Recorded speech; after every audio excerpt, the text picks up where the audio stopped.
নমস্কার বন্ধুগণ, সুপ্রভাত। আজ 15ই অক্টোবর 2025 বুধবার। চলুন চলে যায় চার্ট অ্যানালিসিসের প্রথম চার্ট ইউএস ভিক্সের। তো ইউএস ভিক্স দেখুন কিছুটা বর্ধিত অবস্থায় রয়েছে, যেটি ইঙ্গিত করে যে মার্কেটে ভলাটিলিটি সামান্য হলেও বাড়ছে। ইউএস 10 ইয়ার বন্ডেল নিচের দিকে। বন্ডেলদের কমে যাওয়ার অর্থ হলো যে মার্কেটে বন্ডের চাহিদা বাড়ছে, বন্ডের দাম বাড়ছে বলে ইল্ডটা কমে যাচ্ছে, অর্থাৎ সেফ অ্যাসেটের দিকে মানুষ কিছুটা ঝুঁকছেন স্টক মার্কেট থেকে। কিন্তু মানুষের প্রবণতা বন্ডের দিকে কিছুটা বেশি দেখা যাচ্ছে। ইউএস অয়েল, ক্রুড অয়েলের চার্টে দেখা যাচ্ছে যে মার্কেট বেশ খানিকটা নিচে, $58 প্রতি ব্যারেল। মার্কেট বেশ খানিকটা নিচে সাপোর্টে ট্রেড করছে।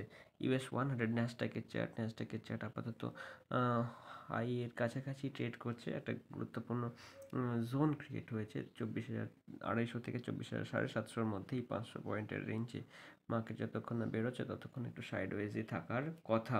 ইউএস 30 ডাউ জোন্স ইন্ডাস্ট্রিয়ালও আপাতত রেজিস্ট্যান্স ফেস করছে 46,500-র কাছাকাছি। মার্কেট আপাতত ওভারঅল ট্রেন্ড আপসাইডেই রয়েছে, তবে এখান থেকে যদি হাই ক্রিয়েট না করে সেক্ষেত্রে সাইডওয়েজ এবং তারপরে একটা ফল দেখালেও দেখাতে পারে। আপাতত অল টাইম হাইয়ের কাছাকাছি আছে, নেগেটিভ বায়াস কিন্তু এখনও আসেনি। S&P 500ও একই রকমের চার্ট প্যাটার্ন।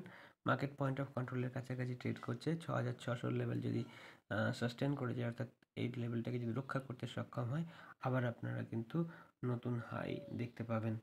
FTSE ইউকের মার্কেট আপাতত সাইডওয়েজ কিছুটা, ওভারঅল ট্রেন্ড পজিটিভ এবং মার্কেটের 9,371-এর লেভেল যথেষ্ট গুরুত্বপূর্ণ সাপোর্ট হিসাবে কাজ করছে।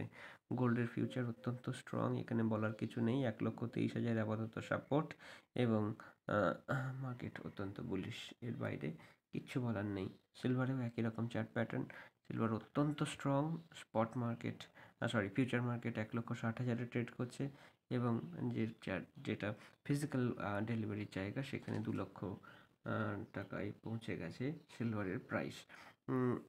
ডলার ইন্ডেক্সও কিছুটা রেজিস্ট্যান্স ফেস করছে $99 এর কাছাকাছি।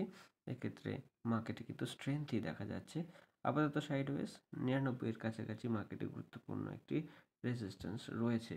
এরপরে চলে যাব ইউএসডি আইএনআরও স্ট্রং সঙ্গত কারণেই, যদিও মার্কেট 88.6 এর লেভেলটাকে একটা গুরুত্বপূর্ণ সাপোর্ট হিসাবে ট্রিট করছে।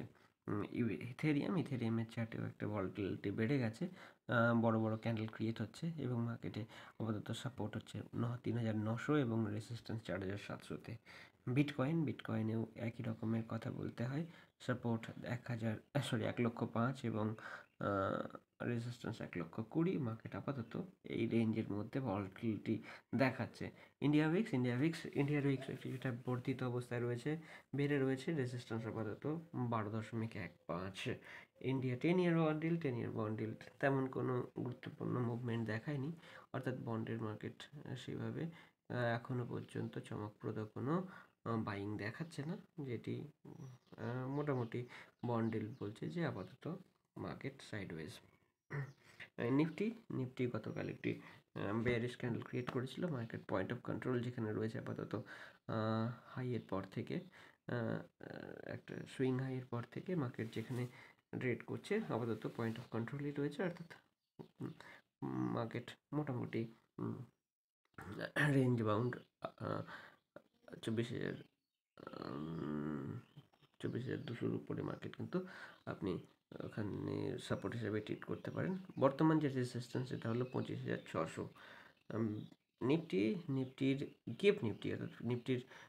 যে ফিউচার গিফট নিফটি, যেটি ওয়ার্ল্ড ওয়াইড ট্রেড হচ্ছে, সেখানে দেখা যাচ্ছে যে মার্কেট আপাতত 25,100-150 লেভেলকে সাপোর্ট হিসাবে ট্রেড করছে। মার্কেট এরপরে যে রেজিস্ট্যান্স সেটি হলো 25,800। ব্যাঙ্ক নিফটিতেও দেখা যাচ্ছে যে মার্কেট সেভাবে কিন্তু উইকনেস দেখায়নি। মার্কেট এর পরবর্তীকালে যে রেজিস্ট্যান্স হিসেবে ট্রেড করবে সেটি হলো পয়েন্ট অফ কন্ট্রোল, যেটি রয়েছে ওই 57,100-র কাছাকাছি এবং তার পরবর্তী সময় 57,600-র কাছাকাছি মার্কেট আরেকটি রেজিস্ট্যান্স ফেস করবে। মিড ক্যাপ নিফটিতে দেখছি যে গতকাল একটি বেয়ারিশ ক্যান্ডেল ক্রিয়েট হয়েছে, যদিও মার্কেটের সাপোর্ট পয়েন্ট অফ কন্ট্রোলের কাছাকাছি রয়েছে, যেটি মোটামুটি 12,900 কাছাকাছি। মার্কেট সেখানে সাপোর্ট নেওয়ার চেষ্টা করবে। মিড ক্যাপ নিফটির পরে স্মল ক্যাপে একটা বেয়ারিশ ক্যান্ডেল ক্রিয়েট হয়েছে। মার্কেট আপাতত পয়েন্ট অফ কন্ট্রোলের কাছাকাছি রয়েছে। 18,000-এর কাছাকাছি যে পয়েন্টটি দেখা যাচ্ছে সেটি মার্কেটের মেক অর ব্রেক লেভেল। এখান থেকে বুলিশ মোমেন্টাম এলে 19,500 কিন্তু পরবর্তী সময়ে আপনারা দেখতে পাবেন। আজ সকালের আপডেট এটুকুই। দেখা হচ্ছে পরবর্তী ভিডিওতে। সাবধানে থাকুন, ভালো থাকুন এবং আপনার দিনটি শুভ হোক। নমস্কার।